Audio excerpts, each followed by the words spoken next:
அப்போ தாங்கள் செய்கிறது என்னதென்று அறியாது இருக்கிறார்கள். அவங்களுக்கே தெரியாது. அவங்க என்னன்னா, நம்ம நிறைய நாள்ல அந்த வசனத்தை குறித்து தியானம் பண்ணியிருக்கிறோம், படிச்சிருக்கிறோம். ஆனா ஒரு காரியம் என்னன்னா, தாங்க என்ன செய்யறதுன்னு தெரியாம செய்யறாங்க. ஒரு சந்தேகத்துல, இவர் தேவகுமாரனா இருப்பாரா, இல்ல வேற யாராச்சும் இருப்பாரா அப்படிங்கிற ஒரு டவுட்ல செய்யறாங்க. அப்போ அந்த நாட்கள்ல ஒரு மனுஷனை வந்து நான் தேவனுடைய குமாரன் அப்படின்னு சொன்னா அது ஒரு குற்றம். சரிங்களா? ஒரு குற்றம். அப்போ அவங்க என்ன செய்யறாங்க, இவர் தேவனுடைய குமாரன் சொன்னதுனால அவர் என்ன செய்யறாங்க, சிலுவையில் அறையிறாங்க. அவர் மேல நிறைய அற்புதங்கள் செய்யறாரு. ஓய்வு நாள் கடைப்பிடிக்க மாட்டேங்கிறாரு, ஓய்வு நாள் அற்புதம் செய்யறாரு அப்படின்னு நிறைய குற்றச்சாட்டுகள். ஏன் அப்படின்னு சொல்லி பார்த்தீங்கன்னா, இந்த சதுசேயர், பரிசேயர், வேத பார்க்கர் இவங்க 3 பேரும் வந்து மோசேயினுடைய கட்டளையின்படி வாழ்ந்துட்டு வர்றாங்க. மோசேயினுடைய கட்டளையின்படி இயேசு கிறிஸ்து இல்லை. ஏன்னா அவர் வந்து மரியாளுடைய வயிற்றுல மாட்டு தொழுவத்துல பிறந்ததுனால சகல ஜனங்களுக்குமே வந்து சுவிசேஷம் அறிவிக்கணும்னு சொல்லிதான் அவர் மரியாளுடைய வயிற்றை தேர்ந்தெடுத்தார். அப்போ அவர் சதுசேயர், பரிசேயர், வேதபாரகர் இவங்கெல்லாம் என்ன நினைக்கிறாங்கன்னா, அரண்மனையில தான் இயேசு கிறிஸ்து பிறப்பாரு, அரண்மனையில் பிறக்கிற போது என்ன செய்வாங்க, மோசேனுடைய கட்டளைகளை கை கொண்டுதான் அந்த இயேசு கிறிஸ்து இருப்பாரு அப்படின்னு சொல்லிதான் அவங்க நினைச்சது. ஆனா அதுக்கு ஆப்போசிட்டா இவர் இருக்கிறாரு. ஏன்னா நியாயபரமான புஸ்தகத்தை என்ன செய்யறாரு, அவர் மீறல கை கொள்ளும்படி எல்லாத்துக்கும் செய்யறாரு. நீங்க கை கொள்றீங்க, எல்லாமே செய்யறீங்க, கரெக்டு தான். ஆனா சத்தியத்தை போதிக்கிறது இல்லையே. கஷ்டப்படுறவங்க, கண்ணீர் சிந்துறவங்க, அதான் அவங்க சொல்றாங்க, ஆண்டு போன இடமெல்லாம் பாவியில் இருக்கிற இடத்துல, பிச்சைக்காரர் இருக்கிற இடத்துல, தாழ்த்தப்பட்ட மக்கள் மத்தியில, விபச்சாரத்தினால் கைவிடப்பட்ட மக்கள், ஒதுக்கப்பட்ட மக்களை, குஷ்டரோகிகள் மத்தியில தான் இந்த ஊழியத்தை செய்தார். இவங்கெல்லாம் வேதபாரகர், சதுசேயர், பரிசேயர் இவங்களுக்கெல்லாம் இவங்க அசுத்தமானவங்க. சரிங்களா? அதனால என்ன, இவர் பாவியான மனுஷரோடத்துலயே போய் உட்கார்றாரு, விபச்சார ஸ்திரீ வந்து பாதத்தை தொடுதே, இவர் கம்முனே உட்கார்ந்து இருக்கிறாரு. இவர் ஒரு தீர்க்கதரிசியா இருந்தா தன்னை தொடுக்கிறது யாருன்னு தெரிஞ்சிருக்கணுமே. அசுத்தமான பெண்கள் எல்லாம் வந்து இவர் பாதத்தை இவர் கம்முனே இருக்கிறாரு. குஷ்டரோகி தொடக்கூடாது. இந்த நாட்கள்ல பார்த்தீங்கன்னா பழைய ஏற்பாடு, ஆனா இவர் தொட்டு சுகம் கொடுக்கிறாரே. பிச்சைக்காரங்களோட உட்காரக்கூடாது, பாவிகள் அநியாய வட்டி வாங்குறவங்க கிட்ட போய் உட்கார்ந்து பேசக்கூடாது. ஆனா இயேசு கிறிஸ்து என்ன செய்தாரு, இதுக்கெல்லாம் ஆப்போசிட்டா இருந்தார். அதனால நீ கிறிஸ்துவார, நீ உண்மையான மேசியாவா இருந்தா நீங்க இப்படியெல்லாம் செய்ய மாட்டீங்க. அப்ப கேக்குறாரு, அப்படி நீங்க தான் மேசியாவா இருந்தா எங்களுக்கு ஏதோ ஒரு அடையாளத்தை காட்டுங்க அப்படிங்கிறாரு. ஆண்டவர் சொல்றாரு, இந்த பொல்லாத விபச்சார சந்ததியார் அடையாளத்தை கேட்கிறாங்க. யோனாவின் அடையாளமே இல்லாம வேற ஒரு அடையாளம் இல்லை. நிறைய இடத்துல உதாரணம் சொல்லுவார். அப்போ யார் முந்தி வர வேணும்னு சொல்லி கேட்கறாங்க. இன்னொரு இடத்துல பார்க்கும்போது அந்த காசு கொண்டு போய் அவங்க நேர முடியாதனால ஒரு காசை கொடுத்து நீ போய் சோதிச்சு பாரு, அப்படி தேவாலயத்துல போய் நிற்கும் போது அவர் கொண்டு காசு கொடுத்த, ஆண்டவரே நீ சத்தியத்தை சத்தியமா போதிக்கிறவன்னு தெரியும், நீங்க மற்றவங்களையெல்லாம் நீங்க அவங்களுடைய காரியங்களையெல்லாம் நீங்க கண்டுக்க மாட்டீங்கன்னு எனக்கு தெரியும், ஆனா ஒரு உண்மை சொல்லுங்க, நாங்க ராயனுக்கு வரி கொடுக்கறது தப்பா கரெக்டா அப்படின்னு கேட்கிறாரு. அப்போ அவர் என்ன செய்யறாரு, ஒரு காசை கொண்டு வாங்க அப்படின்னு கேட்கிறாரு.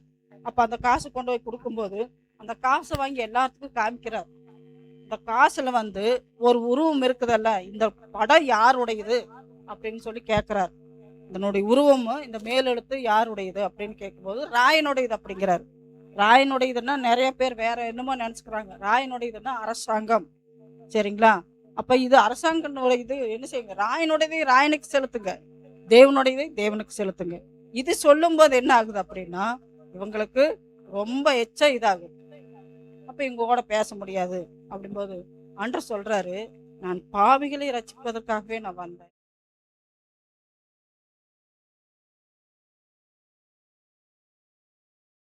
நம்ம பக்கமும் வர மாட்டேங்கிறேன். உண்மையான தேவனுடைய குமாரன்னா நான் தான் இயேசு கிறிஸ்து, நான் தான் உங்களுக்காக வந்தேன் அப்படின்னு உண்மை சொல்ல வேண்டியது தானே அப்படின்னு எல்லாம் போராடி பாக்குறாங்க, முடியல.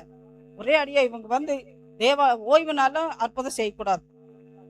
அவர்கள் இவங்க 3 பேர், சதுசேயர், பரிசேயர், வேத பார்க்கர், 3 பேர்த்துக்குமே ஓய்வு நாள்ல வேலை செய்யக்கூடாது,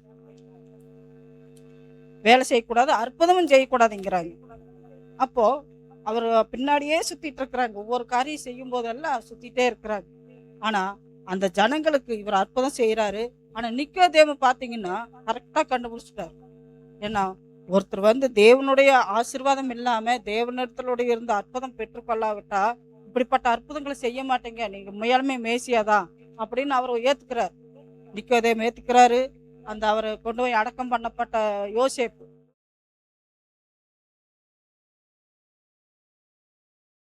தான் வர்றாரு. அதுக்கு முன்னாடியெல்லாம் அவர் வந்ததே இல்லை.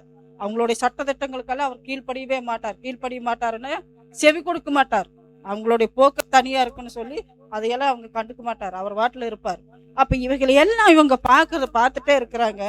இவர் நம்மளுக்கும் ஒத்து வர மாட்டேங்கிறாரு, நம்ம சைடு வர மாட்டேங்கிறாரு, நம்ம சொல்றதையும் கேட்க மாட்டேங்கிறாரு. இவர் ஒரே வழி, இவர் என்ன செய்யணும்? சிலுவையில் அறியும். இதுதான் இவங்க செய்யற தப்பு. ஆனா ஆண்டவர் சொல்றாரு, இவங்க என்ன செய்யறதுன்னு தெரியாம செய்யறாங்க ஆண்டவரே, இது சரியா தப்பான்னு கூட தெரியல, இவங்க ஒரு சந்தேகத்துல என்னை சிலுவையில் அறையிறாங்க. சிலுவையில் அரைஞ்சா மற்ற மனுஷனா இருந்தா என்ன ஆயிடுவாங்க? உடனே ஜீவன் ஜீவன் போற கொஞ்சம் லேட் ஆகும். ஆனா இவர் உண்மையான மேசியாங்கிறனால என்ன ஆகும்? அந்த ஓய்வு நாளுக்கு முன்னாடி நாள் தான் இவர் சிலுவையில், இன்னைக்கு வெள்ளிக்கிழமை தானே, நாளைக்கு ஓய்வு நாள், அதனால சிலுவையில் தொங்க விடக்கூடாது அப்படின்னு சொல்லும்போது இவங்க உடனே என்ன செய்யறாங்க? காடை கொடுக்குறாங்க. கால் எலும்பு அப்போ ஜீவன் போகலின்னா என்ன செய்யணும்? கால் எலும்பு முறிக்கப்படும். அப்போ போய் பார்க்கும்போது அவருடைய ஜீவன் போயிருந்ததுன்னு சொல்லி அவங்க சொல்லுவாங்க. ஏன் அப்படின்னா அவர் வந்து அந்த பழைய ஏற்பாட்டுல சங்கீதத்துல வாசிக்கிற போது அவருடைய எலும்புகள் எல்லாம் முறிக்கப்படவில்லை அப்படின்னு சொல்லி வசனம் இருக்கு. நீதிமானுடைய எலும்பு முறிக்கப்படாதுன்னு சொல்லி வசனம் இருக்கு. அப்போ இவைகளை எல்லாம் இவங்க பார்த்துட்டு உடனே போய் என்ன செஞ்சுட்டாங்க? அவர் மறிச்சிட்டாரு. அவங்க என்ன சொல்றாருங்க? அந்த 3 பேர், சதுசேயர், பரிசேயர், வேத பார்ப்பர், அவங்க 3 பேரும் சேர்ந்து போய் ஏறதுகிட்டு சொல்றாங்க, ராஜாவே இன்னொரு காரியத்தை நல்லா கேட்டுக்காங்க. ஏன்னா இந்த மனசு உசுரோடு இருக்கும்போது நான் மறிச்சு 3ஆம் நாள் உயிரோட எழுந்திருப்பேன் அப்படின்னு சொல்லியிருக்கிறாரு. ஆனா அது பொய்யே. இவங்க என்ன செஞ்சிருவாங்க? இவங்க ஒருத்தர் இல்லைன்னு சொல்லி சரீரத்தை திருடிட்டு போயிடுவாங்க. கடைசியில் வந்து 3 நாள் கழிச்சு உயிர் தெழுந்துட்டாருன்னு பரப்பிட்டு இருப்பாங்க. அதனால நீங்க என்ன செய்யுங்க? அந்த கல்லறைக்கு நீங்க என்ன செய்யுங்க? காவல் வைங்க அப்படிங்கிறாரு. உடனே ஏரோது ராஜா சொல்றாரு, எங்கிட்ட ஆள் இல்லப்பா, உங்ககிட்ட இருந்தா வச்சுக்கோங்க அப்படின்ட்டார். உடனே இவங்க என்ன செய்யறாங்க? கல்லறைக்கு முத்திரை போட்டு காவல் காத்துட்டு உட்கார்ந்து இருக்கிறாங்க. ஆனா ஆண்டவருடைய வார்த்தை நின்னுச்சா? ஆனா இவைகள் எல்லாம் செய்யறாங்க. நான் சொல்ல வந்தது மன்னிப்பு. இது எல்லாம் அறியாம செய்யறாங்க.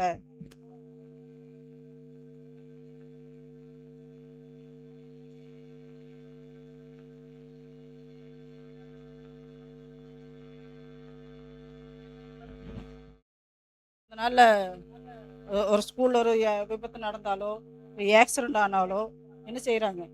என் பிள்ளை மரணத்துக்கு ஒரு முடிவு தெரிஞ்சாகும், அவங்களுக்கு தக்க தண்டனை கிடைச்சாகும் அப்படின்னு போராடுறாங்கல்ல. ஆனா இயேசு கிறிஸ்து அப்படி செய்யலையே. அவர் என்ன செஞ்சாரு? ஆண்டவர் பிதாவே, இவர்கள் என்ன இதுதான் செய்யறன்னு கூட தெரியாம செஞ்சுட்டு இருக்கிறாங்க, மன்னிச்சிருங்க அப்படிங்கிறார். மன்னிச்சிருங்க அப்படிங்கும்போது உடனே என்ன ஆகுது? அது கீழே இருக்கிற வசங்களை எல்லாம் அவங்க வாசிப்பாங்க. அப்ப பிதாவே தன்னை கொலை செஞ்ச மக்களையே அவர் மன்னிக்கிற போது நம்ம எப்படி இருக்கணும்னு சொல்லிதான் நம்ம இன்னைக்கு தியானிக்க போகிறோம். மார்க் 11:25 எடுத்து வாசிங்க. ஜெபம் பண்ண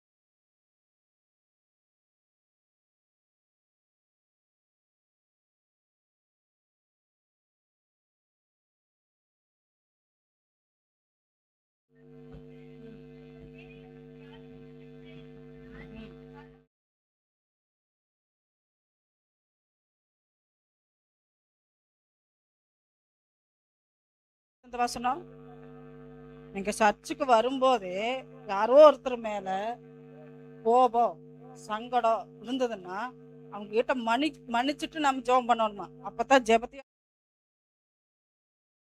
நான் நினைக்கிறேன். நம்மளுக்கெல்லாம் ஆசீர்வாதத்துக்கு தடை என்னன்னா, நம்ம மற்றவங்களே மன்னிக்காம இருக்கிறனால தான் நம்மளுக்கு ஆசீர்வாதம் தடையா இருக்குதுன்னு நான்.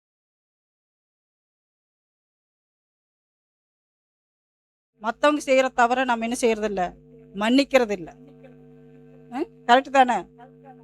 கரெக்டா தப்பா? நான் மாற்றி சொல்றேன்னா எதான பேசுங்க. ஒன்றும் ஆமாங்க கரெக்டுங்க அப்படின்னு சொல்லுங்க, இல்லைங்க இது தப்புங்கன்னு சொல்லுங்க. சரி, எபேசியர் 4:32 எடுங்க. தயவாயும் மன உருக்கமாயும் இருந்து கிறிஸ்துவுக்குள் தேவன் உங்களுக்கு மன்னித்தது போல நீங்களும் ஒருவருக்கொருவர் மன்னியுங்கள். ஆமென். தயவா இருந்து மன்னிக்கணுமா? தயவுன்னா என்ன? தயவு. அவர் என்ன செய்யறாருன்னா தயவா இருந்து மன்னிக்க சொல்றாங்க. நம்ம மற்றவங்க கூட நான் நிறைய இடத்துல நான் பார்த்துட்டேன். மற்றவங்க கூட தன் செய்த தவறை உணர்ந்துட்டு சரி நாம் தான் தெரியாமல் பேசிட்டா அப்படின்னு சொல்லி மன்னிப்பு கேட்கலான்னு வருவாங்க. ஆனால் ஒரு சிலர் அதுக்கு இடம் கொடுக்க மாட்டாங்க. நீ பேசுவ, மன்னிப்பு வந்து கேட்ப, நான் உன்னை மன்னிக்கணுமா அப்படிம்பாங்க. நீ என்ன செஞ்சியோ அதே மாதிரி நான் செஞ்சுட்டு அப்புறம் நான் வந்து மன்னிப்பு. இப்போ எப்படி ஈரானுக்கு அமெரிக்காவும் நடக்குதல்ல அந்த மாதிரி.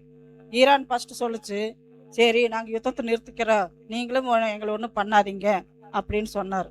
உடனே அவர் என்ன செஞ்சாரு, நீ சொன்னா மட்டும் நான் கேட்டுருவனா அப்படின்னு அவர் ஒரு குண்டை போட்டாரு. அவர் குண்டு போட்டு சரி நீ ஃபர்ஸ்ட் சொன்னியல்ல நீ யுத்தம் வேண்டாம் அப்படின்னு சொல்றாரு. உடனே இவரே சொல்றாரு, நான் சொல்லும் போதே நீ சரின்னு கேட்டிருந்தீங்கன்னா நான் விட்டுருப்பேன். நீ என்ன செஞ்ச, நான் சொன்னதை மீறி மறுபடியும் குண்டை போட்டேன். நான் சும்மா இருப்பேனா, நானும் குண்டு போடுவேன். இப்படிதான் நடந்துட்டு இருக்கு. அதனால என்ன செய்யணும், ஒருவருக்கு ஒருவர் தயவா நீங்க மன்னிக்கிற போது ஆண்டவர் உங்களுடைய தப்பிதங்களை மன்னிக்கிறவராய் இருக்கிறார். 3வது கொலேசியர் 3:13 எடுத்து பாருங்க. கொலோசியர் 3:13. ஒருவர் தாங்கி ஒருவர் பேரில் ஒருவருக்கு குறைபாடு உண்டானால் கிறிஸ்து உங்களுக்கு மன்னித்தது போல ஒருவருக்கொருவர் மன்னியுங்கள். ஆமென். ஒருவருக்கு ஒரு தாங்கி. என்னதுங்க? ஃபர்ஸ்ட் என்ன பார்த்தோம்? தயவாய். 2வது தாங்கி. 3வது தாங்கி. ஃபர்ஸ்ட் வந்து ஒருவர் பேர் குறை உண்டானால் 1. 2வது தயவாய். 3வது தாங்கி. தாங்கின்னா எப்படி? தாங்கின்னா எப்படி?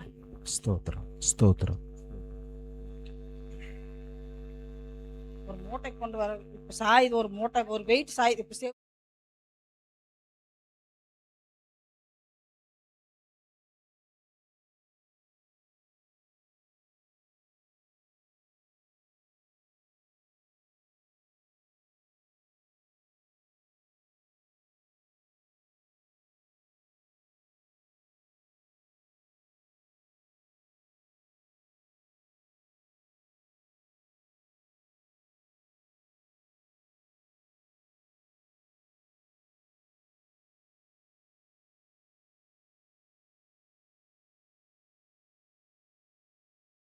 அப்படின்னு நீங்க என்ன செய்யணும், சர்ச்சை முடிச்சுட்டு கேட்கணும்.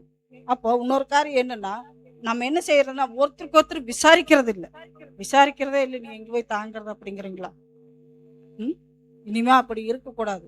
இதுதான் மன்னிப்பு. தயவா இருக்கணும், தயவா மன்னிக்கணும், ஒருத்தருக்கு ஊக்கமா மன்னிக்கணும். அப்போ இது தாங்கி ஜெபிக்கணும், மன்னிக்கணும். சரிங்களா? ஒருவருக்கு ஒருவர் தயவா இருந்து என்ன செய்யணும். இந்த வசனத்தை மறுபடியும் படிங்க. 3:13.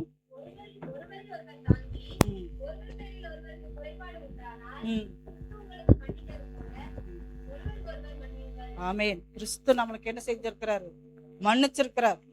நம்ம பாவத்தையெல்லாம் நம்ம ஆண்டவர் நினைச்சிருந்தாருன்னா நம்ம இங்க நிக்க முடியுமா, உட்கார முடியுமா? ஆண்டவரே நம்ம பாவத்தை மன்னிச்சிருக்கிற போது நம்ம என்ன செய்யணும்?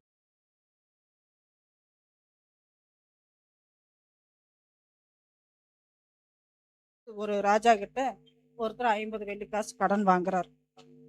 அப்புறம் அவரால் கட்ட முடியல.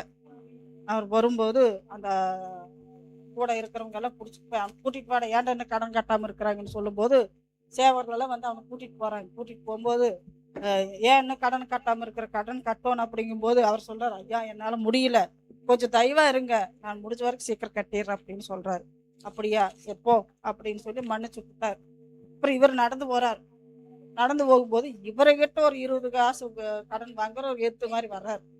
வரும்போது என்ன பண்றாரு, இவர் ஓடி போய் கழுத்துல துண்ட போட்டு, என்கிட்ட 20 காசு வாங்கினீங்கல்ல அதை கொடு, இல்லைன்னா நான் உன்னை சிறைச்சாலையில் வச்சிருவேன்னு சொல்லி கேட்கிறார். அவர் சொல்றாரு, கொஞ்சம் பொறுமையா இருங்க, நான் கொடுக்குறேன், என்கிட்ட பிள்ளைங்க நான் கொடுக்குறேன் அப்படின்னு கெஞ்சுறாரு. அதெல்லாம் முடியாதுன்னு சொல்லி இழுத்துட்டு போய் அவங்களுக்குன்னு ஒரு சிறைச்சாலை இருக்கு, அவங்க அடிமையா உள்ள என்ன செஞ்சுட்டார், வச்சுட்டார். மனைவி பிள்ளைகளை எல்லாம் கூட்டிட்டு போய் 20 காசுக்கு உள்ள வச்சுட்டார். இதை கேள்விப்பட்டு ஒருத்தர் போய் அங்க சொல்றாரு, ராஜா கிட்ட சொல்றாரு.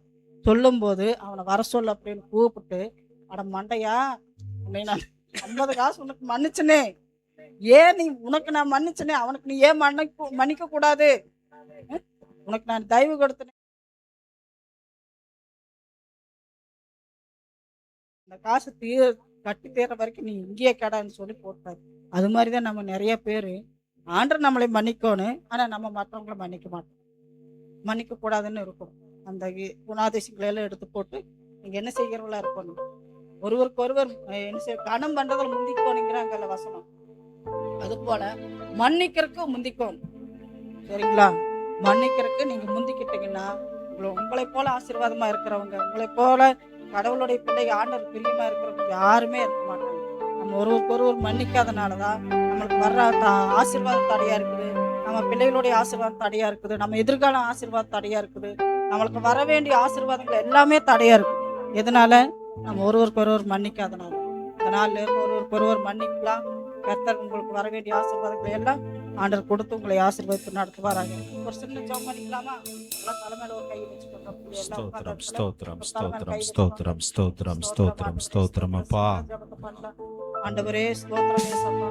எல்லாம் மனசுல ஜெபம் பண்ணுங்க. நான் சொல்ல சொல்ல அப்படியே ஜெபம் பண்ணுங்க. ஆண்டவரே ஸ்தோத்திரம் ஏசப்பா.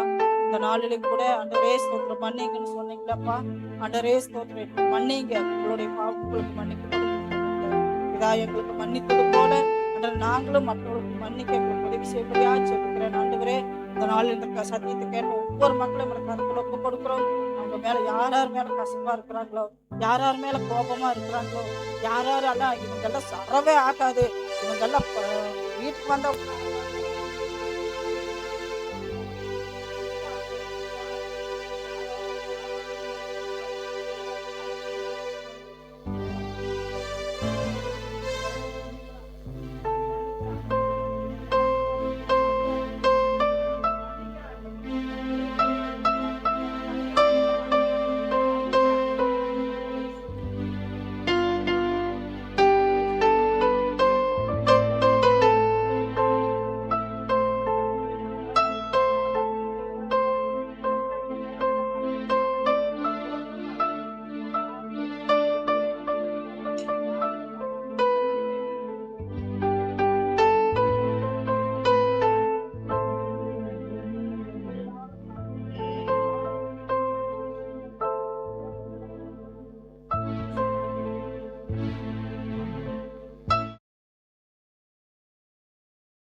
உம்மை போல மாற்றிடுமே ஐயா, என்னை உம்மை போல மாற்றிடுமே,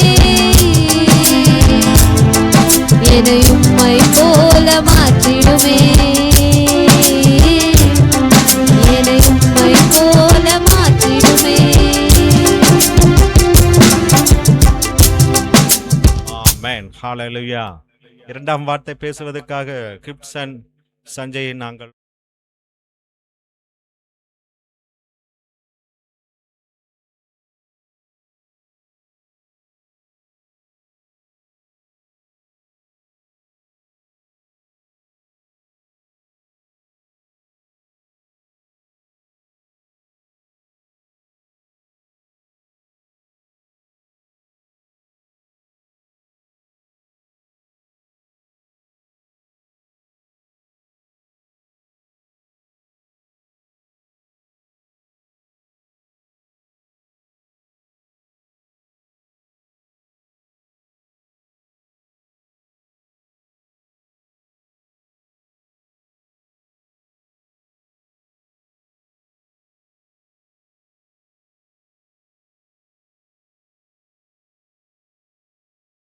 இப்போ லூக்கா 23:43 யாராவது வாசிங்க.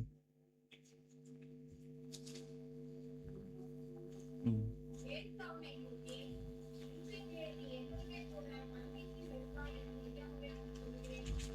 ஆ. அது வந்து ஏசப்பா வந்து யாரை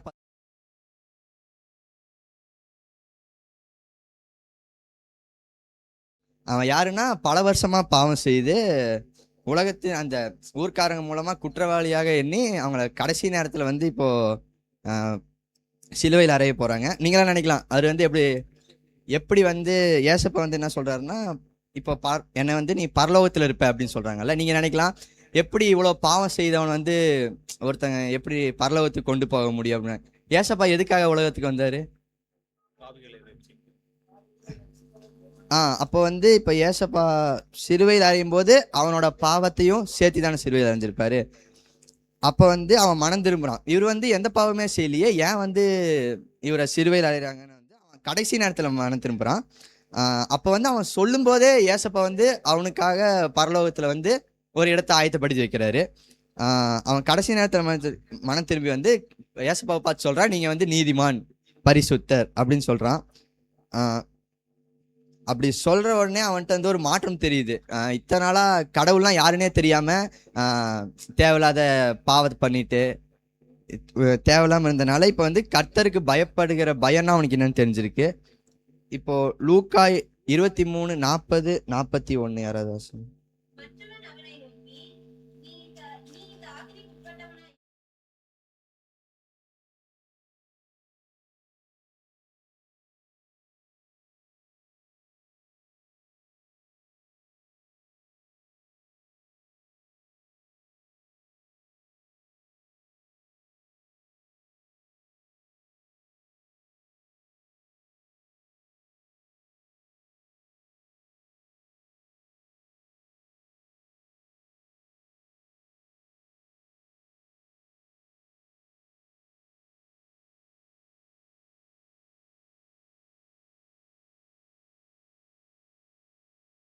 அவன் வந்து நினைக்கிறான் இவர் வந்து பரிசுத்தர் தானே, ஏன் வந்து இவர் சிலுவையில் அறையணும் அப்படின்னு நினைக்கிறான்.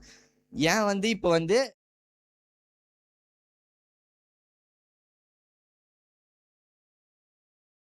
இல்ல பைபிள் என்ன சொல்லுது, மனந்திரும்புங்கள் என்னது மத்தேயு 3:2 என்ன சொல்லுது, மனந்திரும்புங்கள் பரலோக ராஜ்யம் சமீபித்திருக்கிறது. மனந்திரும்புங்கள். ஏன்னா அவர் வந்து சீக்கிரமாய் வருகிறார். அவன் வந்து கடைசி நேரத்துல கூட அவன் சிலுவையில் அறைய போறாங்க. அவன் உயிரை விட போற நேரத்துல வந்து ரட்சிக்கப்படுறான். நம்மளுக்கு நிறைய டைம் இருக்கு, இன்னும் வயசாகணும், அதுக்கப்புறம் நிறைய இருக்கு. நம்ம எப்ப வேணாலும் இப்போ நினைச்சா கூட நம்ம ரட்சிக்கப்படலாம். ஆனா ஏன் நம்ம மனம் திரும்புறது இல்லை? அவன் கடைசி நேரத்துல மனம் திரும்புறதுனால மனம் திரும்பியும் கூட ஏசப்பா வந்து அவனுக்காக பரலோகத்துல ஒரு இடம் வச்சிருக்காரு. அவன்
இருபத்தி 27 யோவான் 19:26-27.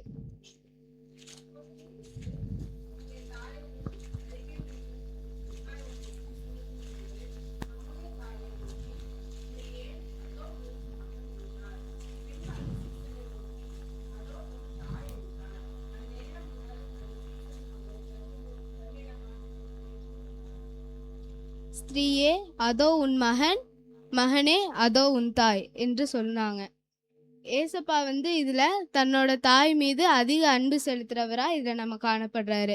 அந்த அன்பை பத்தி தான் இப்ப நம்ம பார்க்க போறோம். முதலாவது பெற்றோர் மீது அன்பு, ரெண்டாவது பெற்றோரை கனம் பண்ணுதல், மூணாவது பெற்றோரை கவனித்துக் கொள்ளுதல். பெற்றோர் மீது அன்பு செலுத்துதல் அப்படின்னா அவங்க நம்மளை பெற்று வளர்த்து இது வரைக்கும் நம்மளை ஆளாக்கியிருக்காங்க. ஆனால் வந்து இப்போ சமீப காலமாக நடக்கிறது உங்களுக்கெல்லாம் தெரியும். அதில் நிறையா பெற்றோர்கள் வந்து முதியோர் இல்லத்தில் சேர்க்கப்படுறாங்க. நிறைய பெற்றோர்களை வந்து நிறையா பேர் கொடுமைப்படுத்தி முதியோர் இல்லத்தில் கொண்டு போய் விட்டுடுறாங்க. அவங்களுக்காக நம்ம ஜெபிக்க கடமைப்பட்டிருக்கிறோம். பெற்றோரை கனம் பண்ணுதல் அப்படின்னா யாத்ராகமம் 19:26-27. யாத்ராகமம் 19:26-27.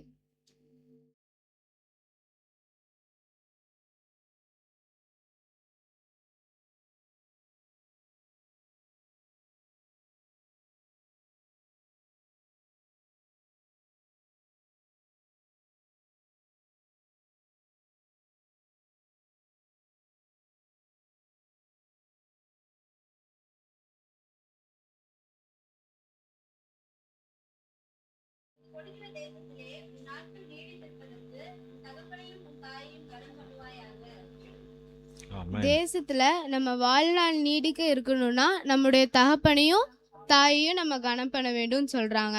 இதே வசனம் தான் உபாகமம் 5:16, மத்தேயு 15:4, எபேசியர் 6:23 கூட இதே வசனத்தை தான் நம்ம பார்க்குறோம்.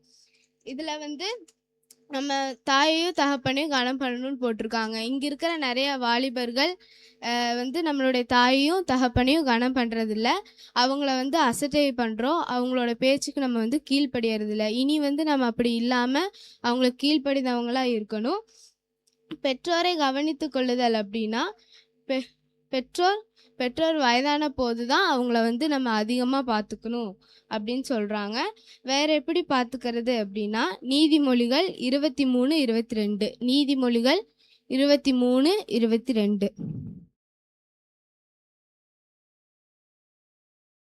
தகப்பனுக்கு செவி கொடு, உன் தாய் வயது சென்றவள் ஆகும்போது அவளை அசட்டை பண்ணாதே. உன்னை பெற்ற தகப்பனுக்கு செவி கொடு, தாயை தள்ளக்கூடாது, அசட்டை பண்ணக்கூடாதுன்னு சொல்லியிருக்காங்க. ஆனால் இங்கே இருக்கிற நம்ம அப்படியே இருக்கோம். நிறையா பேர் வந்து தகப்பனுடைய பேச்சுக்கும் தாயுடைய பேச்சுக்கும் நம்ம கீழ்ப்படியாதவங்களா, அவங்களுடைய பேச்சை மதிக்காதவங்களா தான் இருக்கிறோம். நிறைய இடத்துல வந்து அவங்கள நம்ம அசட்டை பண்ணுறோம். அவங்க பேச்சுக்கு வந்து கீழ்ப்படியாமல் அவங்கள வந்து அந்த இடத்துல ஒரு மரியாதை குறைச்சலாக தான் நம்ம நடத்துகிறோம். இனி வந்து நம்ம அப்படி இல்லாதவங்களா இருக்கணும். எபேசியர் 6:1.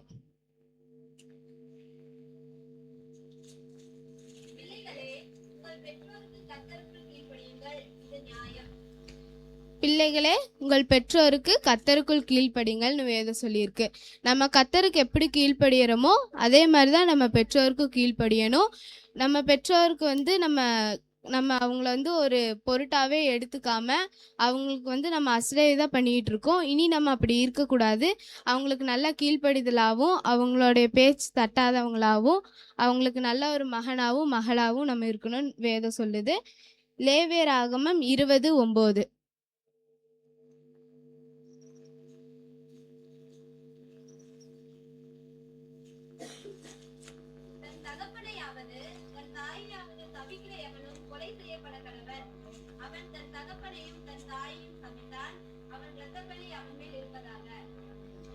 தகப்பனையும் தாயையும் அடித்து துன்புறுத்துறவங்களுக்கு அந்த இதில் பழைய ஏற்பாடின் காலத்தில் பைபிளில் வந்து அவங்களுக்கு தண்டனை கொடுக்குறாங்க. ஆனால் இந்த காலத்தில் நம்ம இருக்கிற தேசத்தில் அந்த மாதிரி எந்த சட்டமும் இல்லை.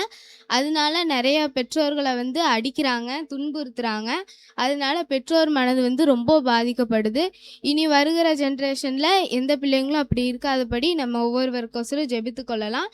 இதனால கர்த்தர் கோபப்பட்டாருன்னா நம்மளால் வந்து இந்த உலகத்தில் நீடிக்க முடியாது. இங்கே இருக்கிற ஒவ்வொரு பிள்ளைகளும் உங்களுடைய பெற்றோரை துன்புறுத்தாதவங்களா, உங்களுடைய பெற்றோருக்கு கீழ்ப்படிந்தவங்களா இருங்க.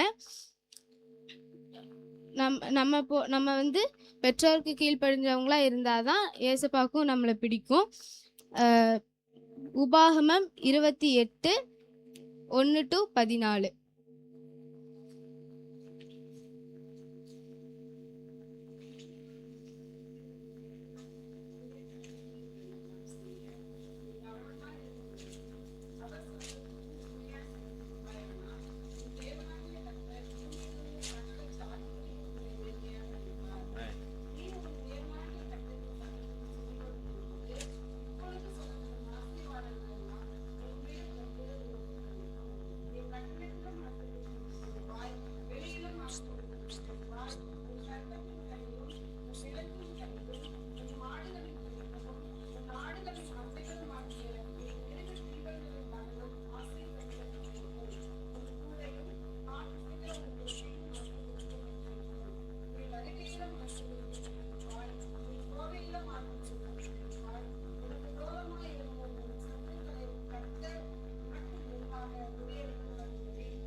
விதிக்கிற வார்த்தைகள் யாவையும் விட்டு விலகி போதுமா? இதில் வந்து நம்மளுடைய சுயநலத்துக்கோசரம் தானே வந்து கொடுத்துருக்காங்க, பெற்றோருக்கு கீழ்ப்படியணும், கர்த்தருக்கு கீழ்ப்படியணும்லாம். ஆனால் வந்து நம்மளோட சுயநலத்துக்கு அது இல்லாதபடி நம்மளுடைய மனசில் நமக்கு தோணும். நிறைய பேர் நினச்சிட்டு இருக்கீங்க இது வந்து நம்மளுடைய பெற்றோருக்கு கனம் பண்ணுறது மட்டும் நம்மளோட இது அப்படின்னு. இல்லை, நம்ம கர்த்தருக்கு நம்முடைய சகோதரனுக்கு கூட நம்ம கீழ்ப்படியணும் தான் நம்ம வேதம் சொல்லுது. ஆதியாகமம் 47:12 எடுங்க.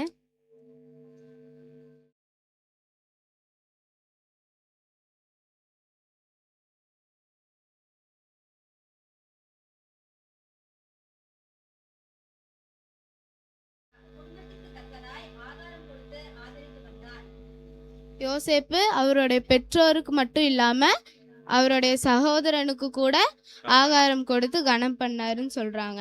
இங்கே இருக்கிறவங்க வந்து பெற்றோருக்கும் கீழ்ப்படியறதில்ல, கர்த்தருக்கும் கீழ்ப்படியறதில்ல, சகோதரனுக்கும் கீழ்ப்படியறதில்ல. இனி நம்ம அப்படி இல்லாதபடி தன்னுடைய சகோதர சகோதரிகளுக்கு கூட கீழ்ப்படியணும். அவங்க மீது நம்ம அன்பு செலுத்துகிறவங்களா நம்ம இருக்கணும். இந்த பூமியிலையும் நம்ம அப்போ தான் நீடிக்க முடியும். பரலோக ராஜ்யத்துக்கு அப்போ தான் நம்ம வந்து பிரவேசிக்க முடியும். இந்த வசனத்தின்படி இங்கே இருக்கிற ஒவ்வொருவரும் கடைபிடிச்சு நடப்பீங்கன்னு நினைக்கிறேன். அதே போல் கடைபிடிச்சு நடங்க. ஆமேன். இப்போ வந்து ஒரு விஷயம், நல்லா கண்களை மூடுங்க.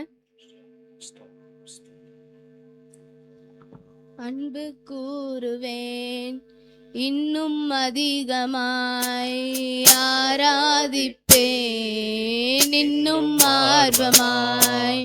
அன்பு கூறுவேன் இன்னும் அதிகமாய், ஆராதிப்பேன் இன்னும் ஆர்வமாய். உம்மை முழு உள்ளத்தோடு ஆராதிப்பேன், முழு வேலத்தோடு அன்பு கூறுவேன். ஆராதனை ஆராதனை ஆராதனை ஆராதனை ஆராதனை ஆராதனை ஆராதனை. ஸ்தோத்திரம் இயேசுவா. இந்த நாளில் ராஜா வந்திருக்கிற ஒவ்வொரு பிள்ளைகளையும் ஆசீர்வதிங்க. கேட்ட வசனத்தின்படி அவங்க கடைபிடிக்க கிருபை செய்யுங்க. ஒவ்வொரு பிள்ளைகளும் ராஜா தன்னுடைய பெற்றோருக்கும் உமக்கும் கீழ்ப்படிந்த பிள்ளைகளாக இருக்க கிருபை செய்யுங்க. தன்னுடைய சகோதரன் இடத்துல அன்பு கூறுவது போல ஏசுப்பா உங்களை நீங்களே மாற்றுங்க ராஜா. ஒவ்வொருவரோடும் ஏசுப்பா நீங்களே இருங்க. அவங்க நடக்கிற ஒரு மாற்றத்தை தாங்க. அவங்க பிறர் இடத்துல அன்பு கூறுகிறவர்களா இயேசுப்பா அவங்களை நீங்களே மாற்றுங்க. இந்த நாள் முழுது அவங்களுடைய பிரசன்னத்தினால் அவங்களை மூடி மறைத்துக் கொள்ளுங்க. துதி கனமயமே இயேசு கிறிஸ்து முழுவதுமே ஜெபிக்கிறோம் ஜீவனுள்ள நல்ல பிதாவே, ஆமென். Amen.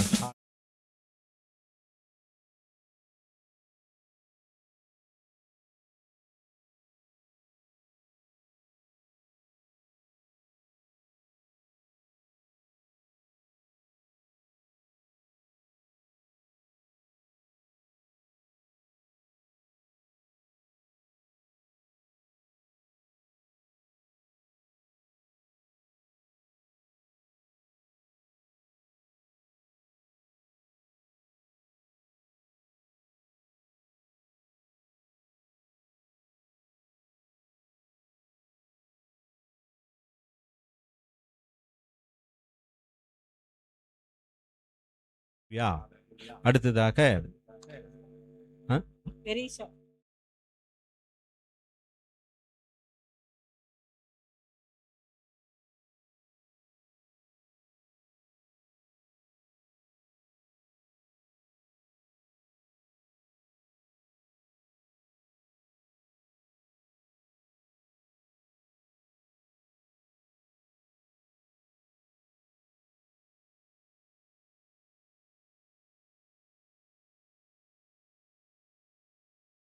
ஏன் என்னை கைவிட்டீர்? மத்தேயு 27:46 வாசிங்க.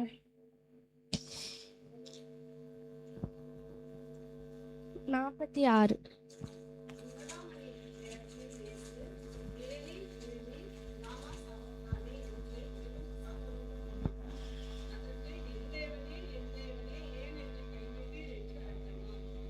இந்த வார்த்தை ஒரு தத்தளிப்பின் வார்த்தை.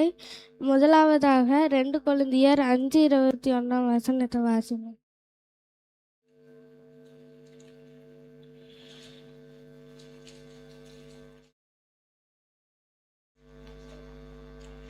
ரெண்டு கொரிந்தியர் 5:21. நாம் அவருக்குள்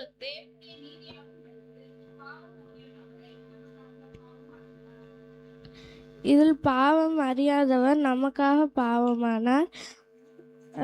இரண்டாவதாக ஏசாயா 59:2 வாசிங்க.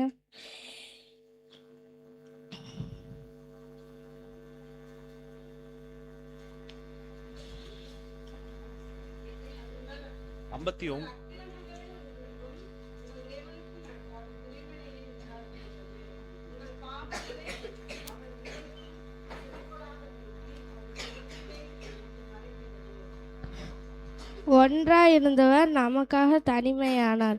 மூன்றாவதாக சங்கீதம் 22:11 வாசிங்க.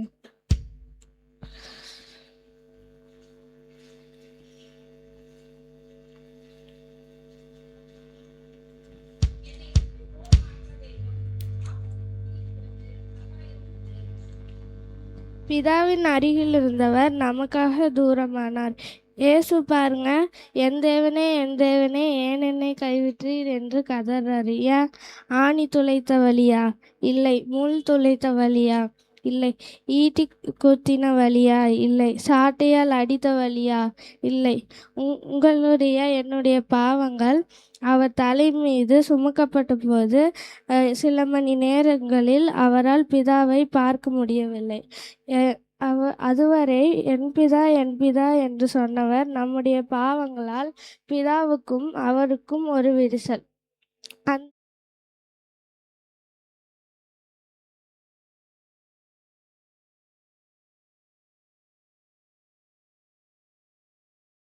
நாம் இயேசுவோடு ஒன்றாயிருப்போம். நாம் கர்த்தரோடு இருந்தால் அவரும் நம்மோடு இருப்பார். நாம் அவரை விட்டு விலகியிருந்தால் அவரும் நம்மளை கைவிட்டு விடுவார். தேவன் தாமே இந்த வார்த்தைகளை ஆசீர்வதிப்பாராக. ஆமென்.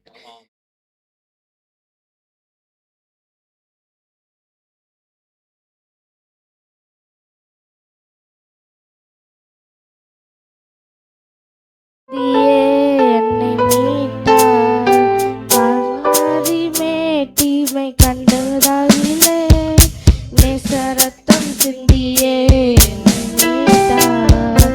பாசத்தில்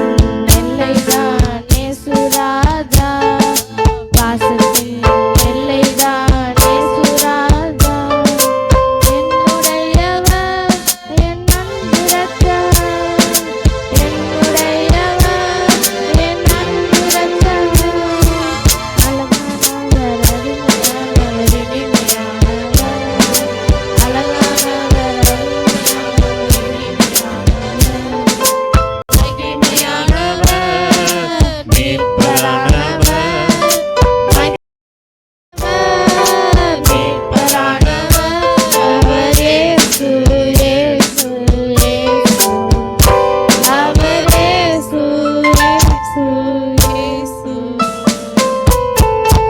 ஸ்தோத்திரம் ஏசப்பா.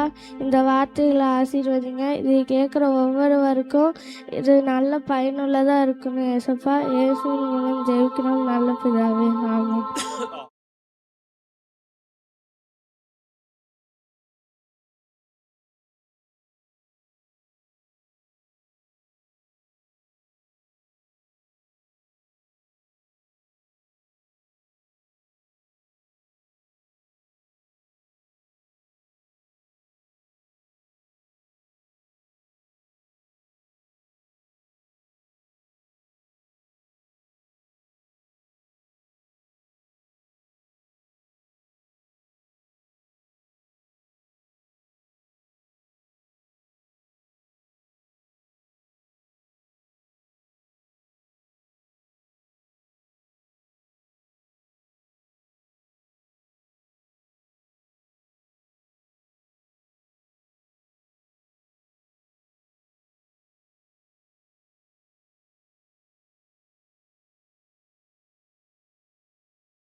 இறக்குற வரைக்கும் மரணத்தை பயத்தோடு தெரிவிச்சார். தீர்க்க தரிசனம் சொல்லப்பட்டதுபடி தேவ வாக்கியம் நிறைவேறத்தக்கதாக இருக்கிறேன். தேவ வாக்கியம் நிறைவேறத்தக்கதாக தாகமாய் இருக்கிறேன் என்றார்.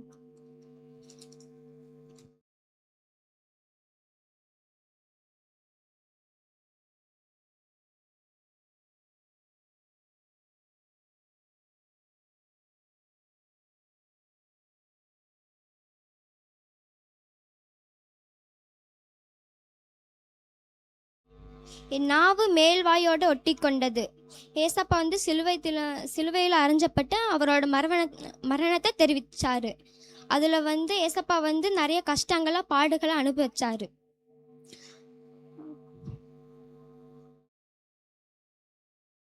தக்கதாக இருக்குது என்று சொன்னார் ஏசப்பா.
அல்லேலூயா.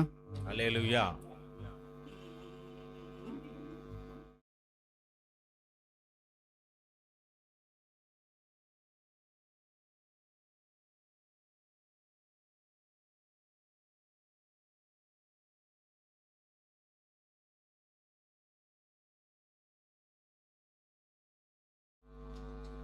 எதற்காக இந்த வார்த்தையை இயேசு 6ஆம் வார்த்தையாக சொன்னார்?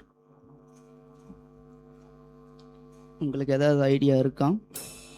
முடிந்தது.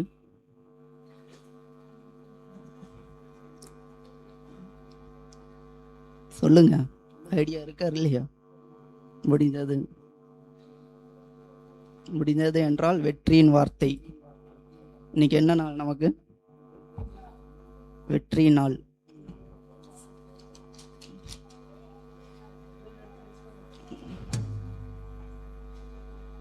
எபிரேயர் 9ஆம் அதிகாரம் 12ஆம் வசனம்.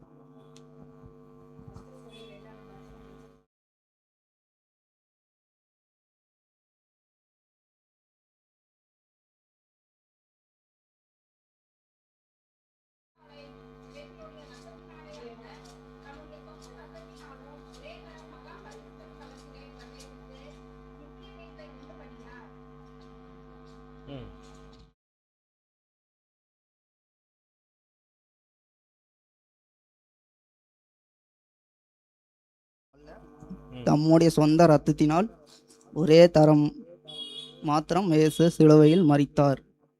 அதை மரித்து சாத்தானை ஜெயம் பெற்றார்.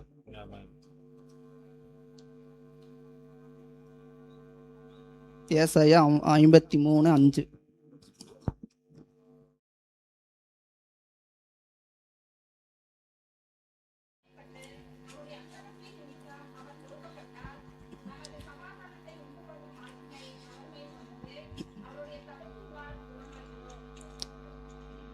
பழைய ஏற்பாட்டில் சொன்னது போல தீர்க்க தரிசனங்கள் புதிய ஏற்பாட்டில் முடித்தார், சிலுவையில் முடித்தார்.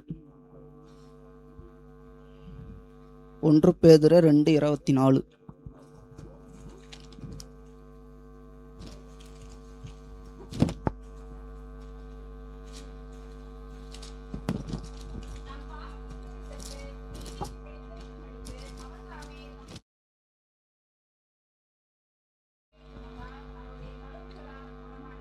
ஆமென்.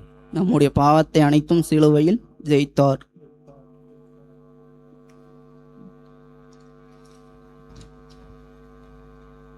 கொலோசியர் 2:15.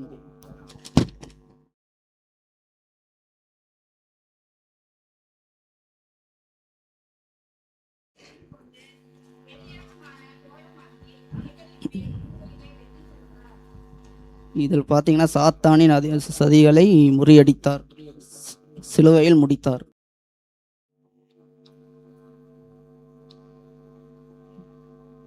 ரெண்டு கொரிந்தியர் 5:17. 2 கொரிந்தியர் 5:17.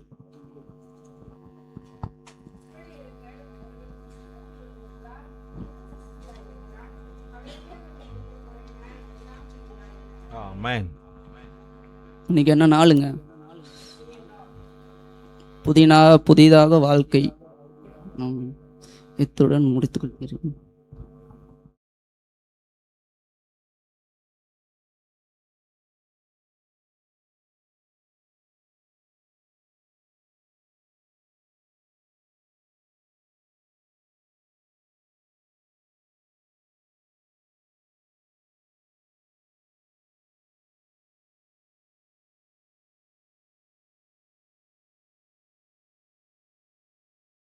முடிந்தது.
இப்படி இருக்க கிறிஸ்துவுக்குள் இருக்க ஒரு மனிதன் புது சிருஷ்டியா இருக்கிறான்.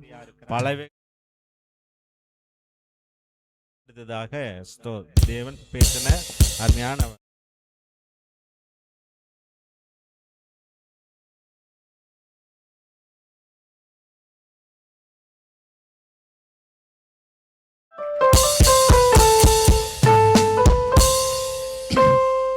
கர்த்தருடைய பரிசுநாமத்துக்கு ஸ்தோத்திரமும் கனமும் உண்டாவதாக.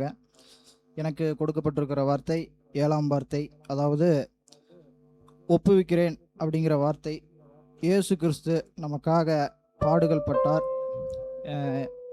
அடிகள் பட்டார், எத்தனையோ முள்முடி சூட்டினார். இது போன்ற நிறையா இருக்கின்றது. லூக்கா எழுதின சுவிசேஷ புத்தகம் 23ஆம் அதிகாரம் 46ஆம் வசனத்தை வாசியுங்கள்.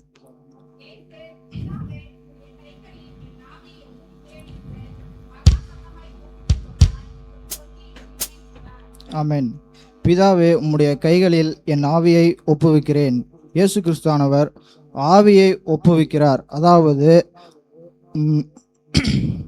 மகா சத்தமாய் கூப்பிட்டு சொன்னார், இப்படி சொல்லி ஜீவனை விட்டார். இந்த ஜீவனை விட்டார் அப்படிங்கிறது யாருக்காக ஜீவன் விட்டார்? நம்மளுடைய பாவங்கள் மன்னிக்கப்பட வேண்டும், கழுவப்பட வேண்டும். இது போன்ற நிறையா பாவங்கள் இருந்தால் அது நிவர்த்தி ஆக வேண்டும் என்ற ஒரு காரணத்திற்காக ஜீவனை விட்டார். ஆமென். மத்தேயு எழுதின சுவிசேஷ புஸ்தகம் 16ஆம் அதிகாரம் 25ஆம் வசனத்தை.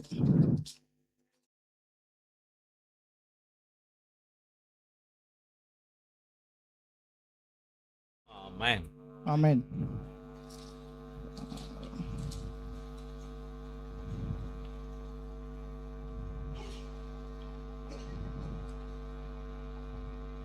தன் ஜீவனை ரட்சிக்க விரும்புகிறவன் அதை இழந்து போவான்.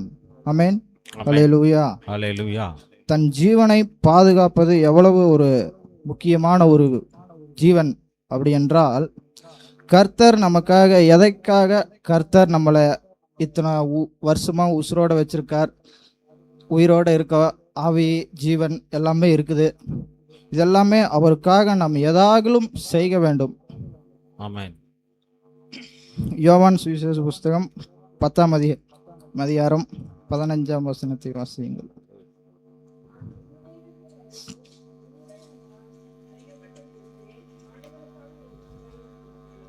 ஆமென். ஜீவனை கொடுக்கிறார். அல்லேலூயா. ஆமென். அல்லேலூயா. கர்த்தர் நமக்காக ஜீவனை கொடுக்கிறார். அப்படியே 17ஆம் அதிகாரத்தை வாசிங்க வசனங்களை.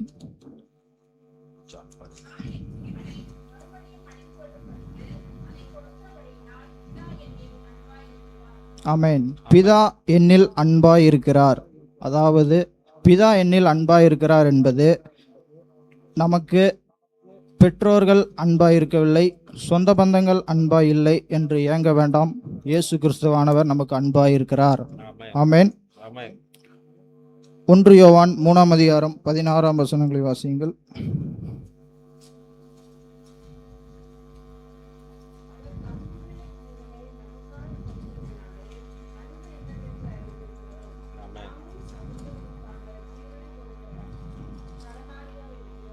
ஆமென். நாமளும் ஜீவனை கொடுக்கிற கடனாளிகளாய் இருக்கிறோம். 1 தெசலோனிக்கேயர் 2:8 வாசியுங்கள்.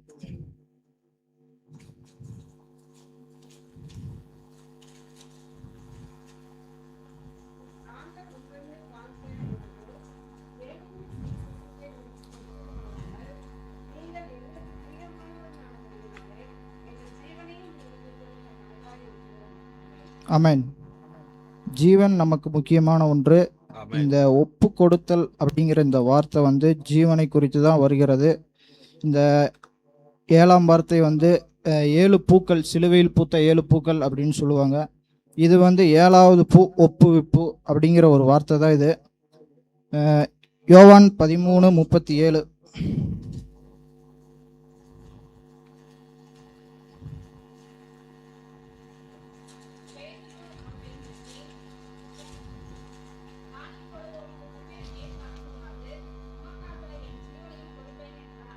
ஆமென். பேதுரு அவனை நோக்கி, ஆண்டவரே, நான் இப்பொழுது உமக்கு பின்னே ஏன் வரக்கூடாது? உமக்காக என் ஜீவனை கொடுப்பேன். நாம் எல்லாரும் இந்த சிலுவை தியானத்தில் இயேசுக்காக நம்ம ஜீவனை கொடுக்க வேண்டும். இதுதான் 7வது வார்த்தை. இத்துடன் நிறைவு பெறுகிறது. ஆமென்.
ஹல்லேலூயா.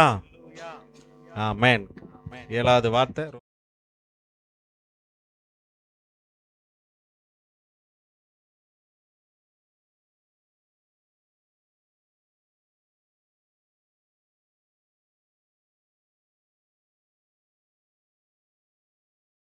கொடுக்கறதுக்கு சில பேர் பிரியமான மக்களுக்காக உசுர கொடுப்பாங்க,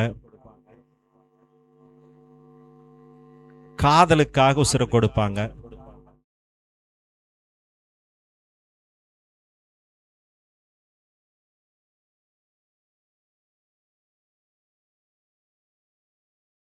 வைத்து விட்டு போனார்.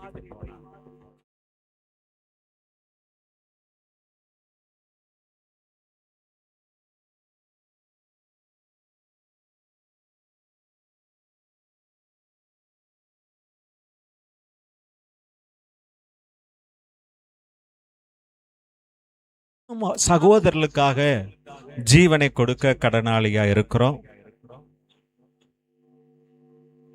என்றைக்கு இந்த உயிர் போகத்தான் செய்யும். இது இழுத்து பிடிக்க முடியுமா? இங்க இருக்கிறவங்க யாராவது உசுறு போகாம அந்த உசுரை அப்படியே கம்பி போட்டு கட்டி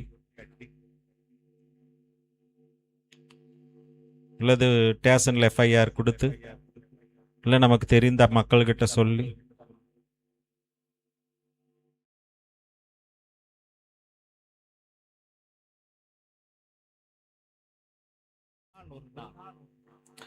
மலர் போல் இந்த வாழ்வு வாடிடும் முன்னமே, மலர் போல் இந்த வாழ்வு வாடிடும் முன்னமே, வாழ்வு தந்த இயேசுவுக்காய் மனம் வீசி நான் இருப்பேன்.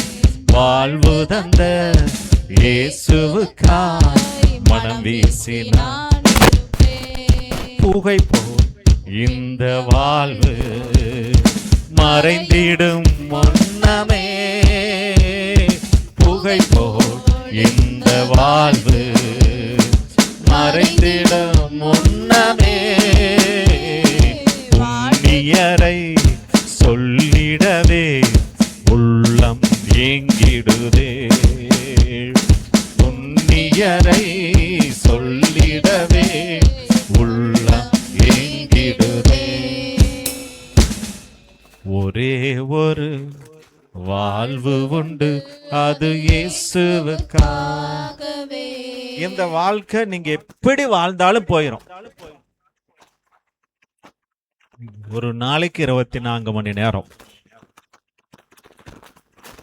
அந்த நேரத்தை நீங்க வேலைக்கு போனாலும் போகும், வீட்டில் உட்கார்ந்தாலும் போகும், ஜெபம் பண்ணினாலும் போகும், ஜெபம் பண்ணாட்டாலும் போகும், சபையில வந்து சாட்சியாய் வாழ்ந்தாலும் போகும், சாட்சி இல்லாம வாழ்ந்தாலும் போகும்.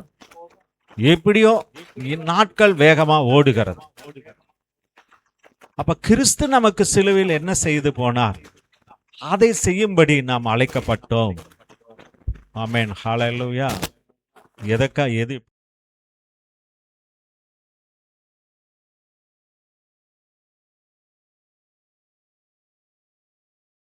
குடும்பத்துக்காக, பிள்ளைகளுக்காக, நம்ம தேசத்துக்காக, ஜனங்களுக்காக ஜீவனை கொடுக்கும்படி அழைக்கப்பட்டிருக்கிறோம். ஆமென், ஹல்லேலூயா.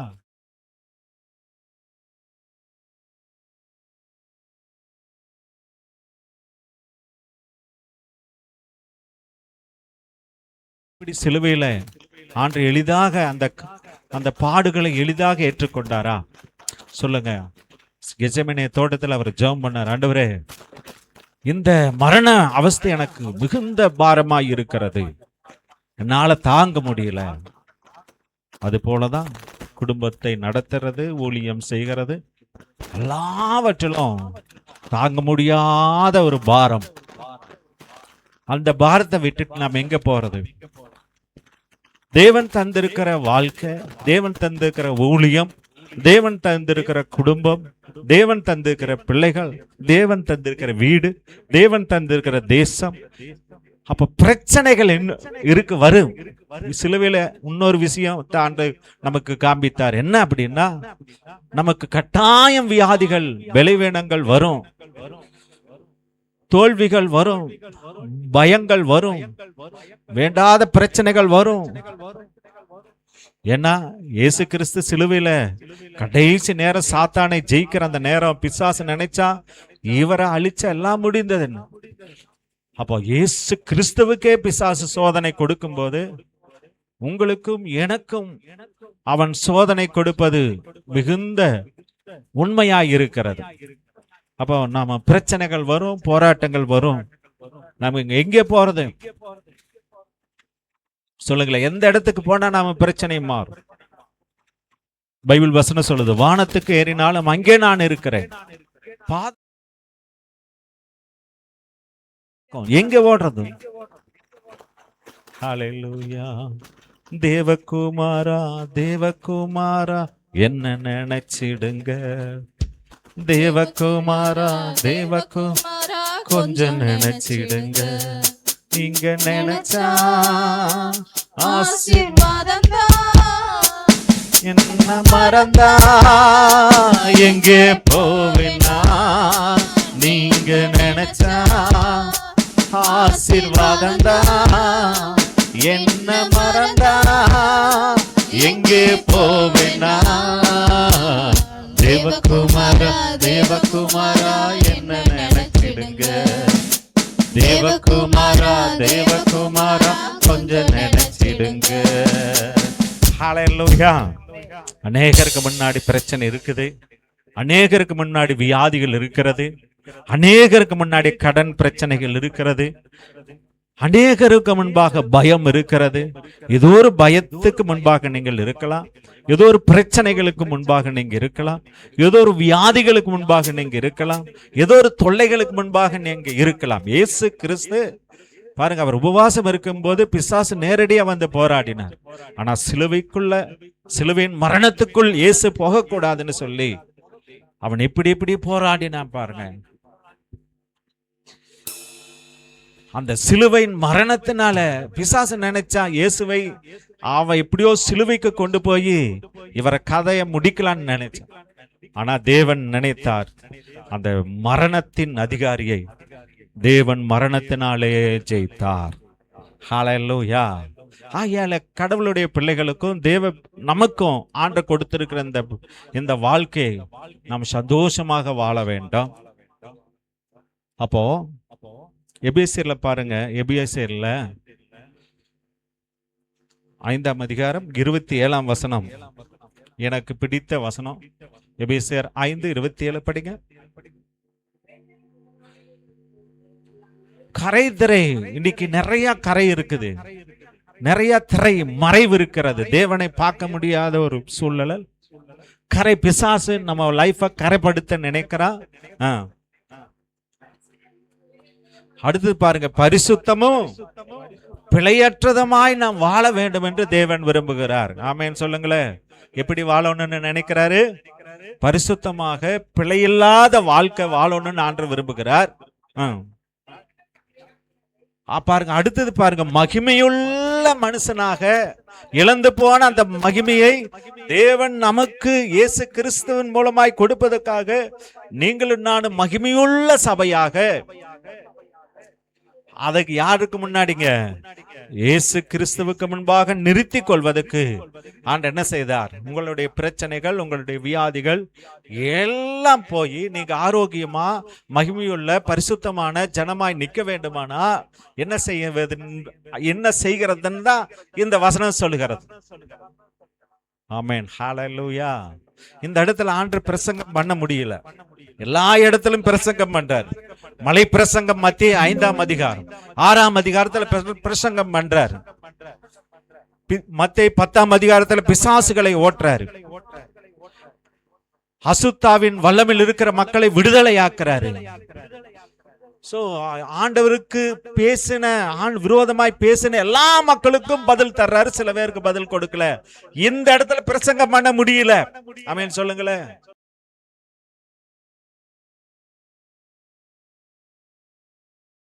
ஆனா எல்லா நேரத்திலும் நாம் சொல்லி ஒரு விஷயத்தை சரி பண்ண முடியாது. ஆமென் சொல்லுங்களேன். சில விஷயங்களை பேசுறோம், குடும்பத்துல பேசுறோம், ஜனங்க கிட்ட பேசுறோம், சில விஷயங்கள் பேசி ரெடி பண்ணலாம்னு நினைக்கிறோம். இல்ல, ஆண்டவர் பெரிய ஒரு விஷயத்தை வைத்திருக்கிறார். ஆமென் சொல்லுங்களேன்.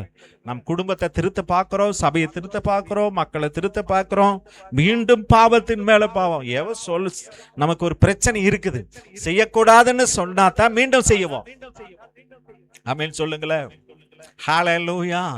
நிறைய நேரத்துல உபதேசம் உதவி செய்யாது, நிறைய நேரத்துல நம்ம சொல்ற வார்த்தை உதவி செய்யாது. ஆமென் சொல்லுங்களேன்.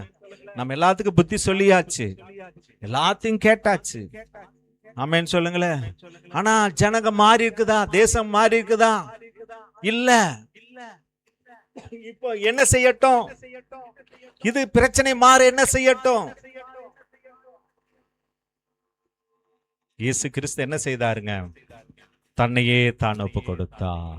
பைபிள் சொல்லுது, கோதுமை மணியானது நிலத்தில் விழுந்து செத்தாயாக, அது செத்து போனா மிகுந்த பலன் கொடுக்கும். எல்லாரும் பார்த்து சொல்லுங்க, நீங்க எல்லாம் சீக்கிரம் செத்து போங்க. பக்கத்துல இருக்குன்னு பார்த்து சொல்லுங்க, செத்து போங்க.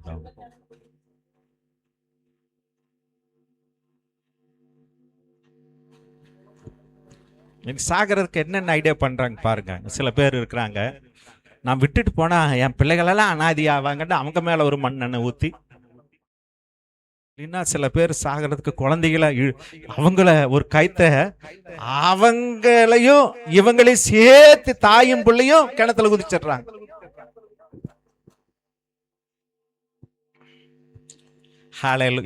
எல்லாரும் பார்த்து சொல்லுங்க, நீங்க சீக்கிரம் செத்து போங்கன்னு சொல்லுங்க. செத்து போயிருங்க. சொல்லுங்களேன், செத்து போயிருங்க. பாவத்துக்கு எதுக்குங்க? சுயநலத்துக்கு செத்து போங்க. ஆமென் சொல்லுங்களேன். ஹalleluya. தனக்காக வாழ்றதுல செத்து போங்க. இந்த உலகத்துக்காக வாழ்கிற வாழ்க்கையில செத்து போங்க. அப்போ உங்க பிள்ளைகள் நல்லா இருப்பாங்க. ஆமென் சொல்லுங்களேன். குடும்பத்தை நடத்துற குடும்ப தலைவர்கள் சீக்கிரம் நீங்க பாஸ்டர் குட் ஃப்ரைடே நல்ல வார்த்தை சொல்ல, நல்ல வார்த்தை தான் சொல்றேன். மனிதனுடைய சுயம் மாற வேண்டும்.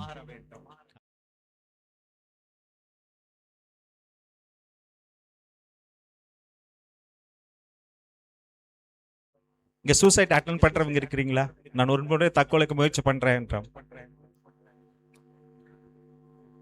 முயற்சி பண்ணிருக்கிறீங்களா? இல்ல நினைப்போம் இல்லையா? சில பேர் முயற்சி பண்ணுவாங்க, சில பேர் நினைப்பாங்க இருக்கிறத காட்டிலும் செத்து போனா நல்லா இருக்குமே நினைப்பாங்க. சில பேர் அட்டன் பண்ணுவாங்க, சூசைட் அட்டன் பண்ணுவாங்க. ஹalleluya. சொல்லுங்க, உங்களுக்கே தெரியாது.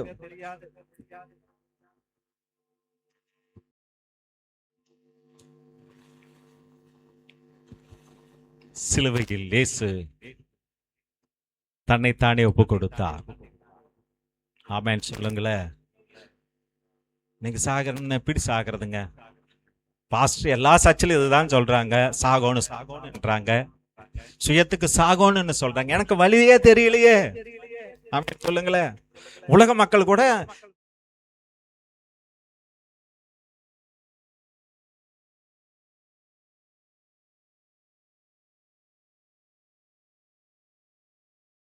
கஷ்டம் அப்ப நினைக்கிறாங்க, உசுறு போற போது நினைக்கிறாங்க, ஐயோ அந்த தப்பு பண்ணிட்டோமேன்ட்டு.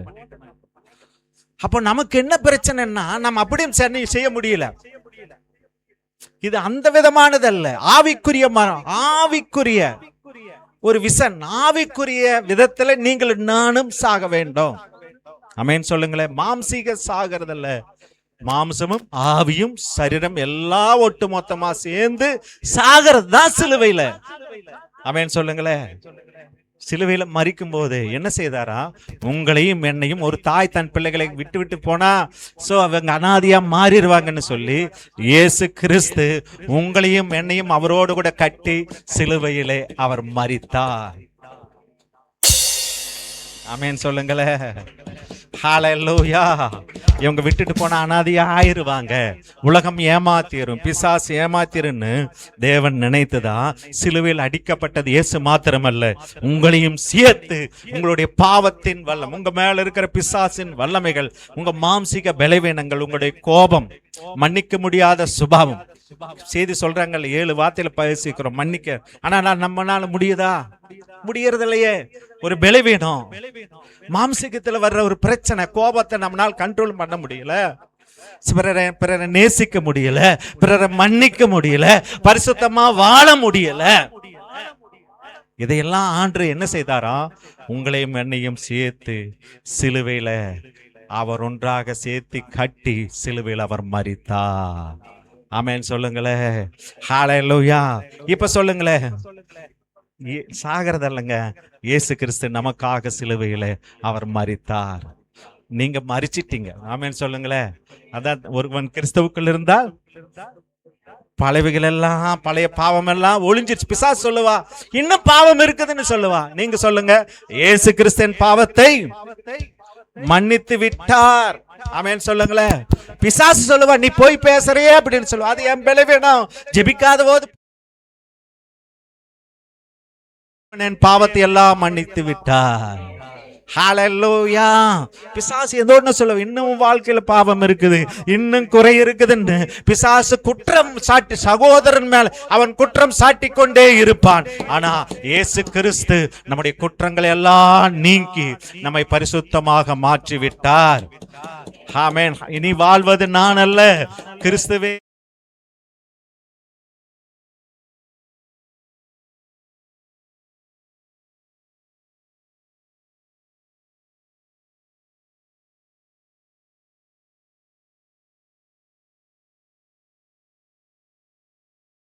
ஆமா, பழைய மனுஷன் செத்து போயிட்டா, இப்ப புது மனுஷன் சொல்றாங்க. ஆமென். ஹalleluya. ஹalleluya. ஆமென் சொல்லுங்களேன்.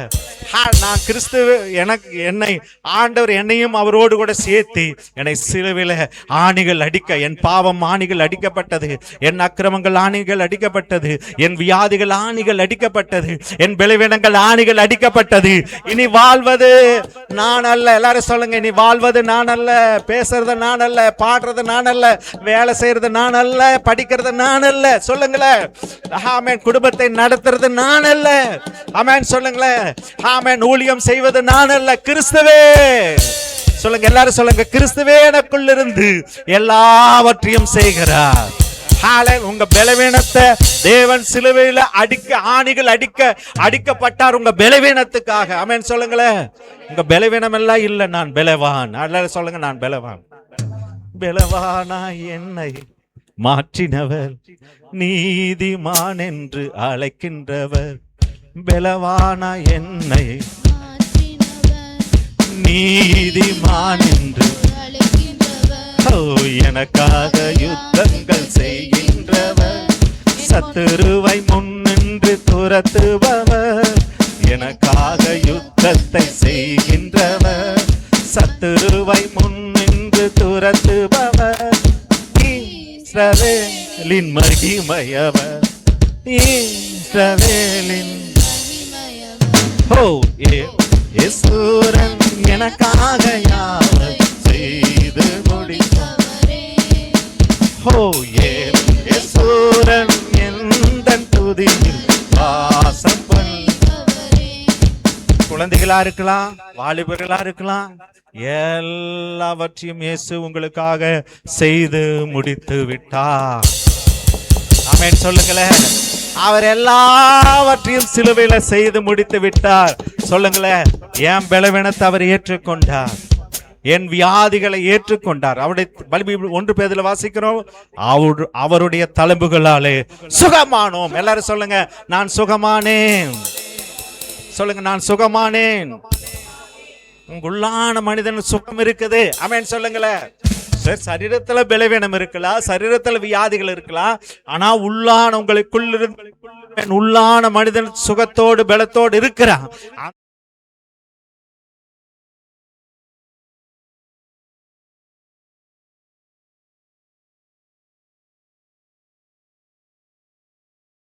மாறும்.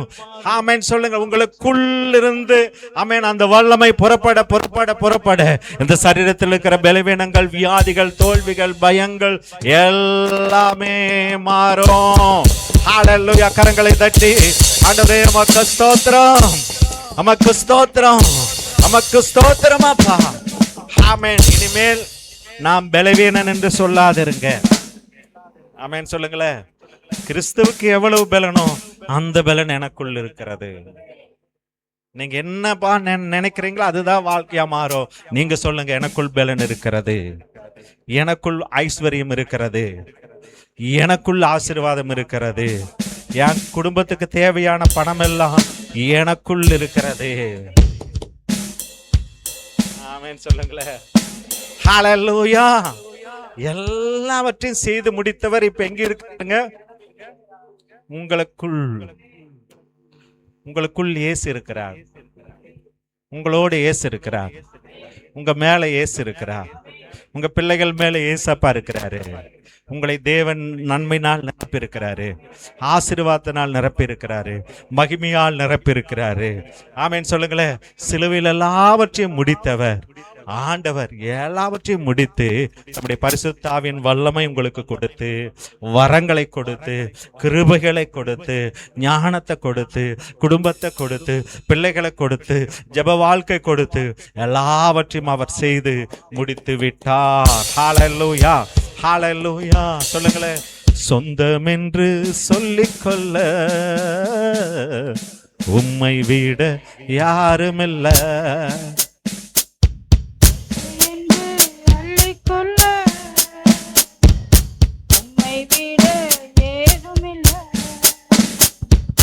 இயேசுவே இயேசுவே எல்லாம் இயேசுவே இயேசுவே இயேசுவே எல்லாம் இயேசுவே. தழும்புகளால் நான் சுகமானேன். உம் வார்த்தையினால் நான் வேலனானே. உம் தழும்புகளால் நான் சுகமானேன். உம் வார்த்தையினால் நான் வேலனானே. நான் வேலனானே. நான் வேலனானே.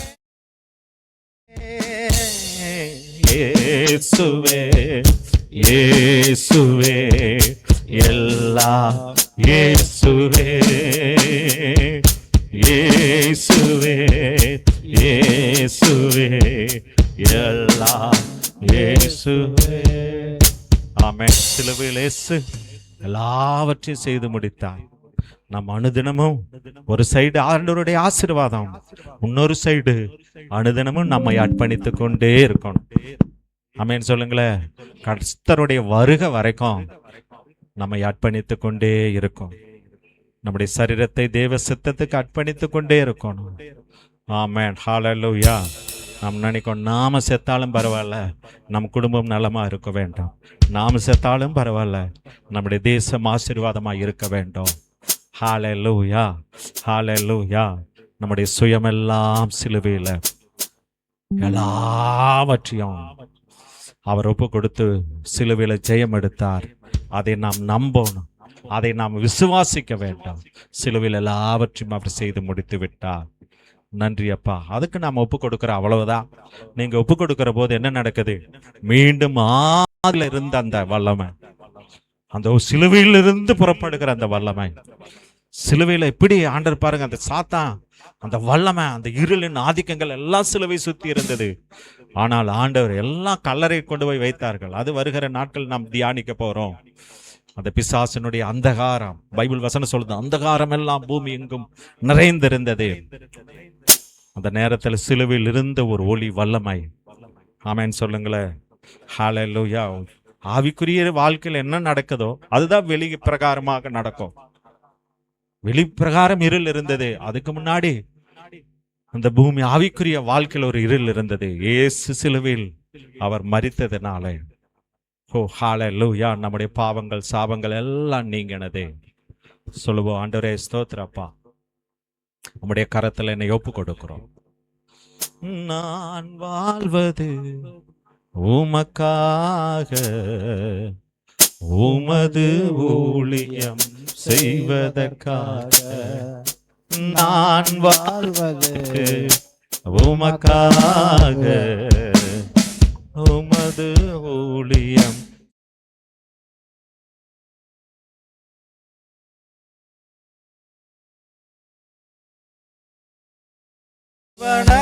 பொருட்டாக நினைப்பதில்லையே, உமக்காக யாவையும் சகித்துக் கொள்வேன்.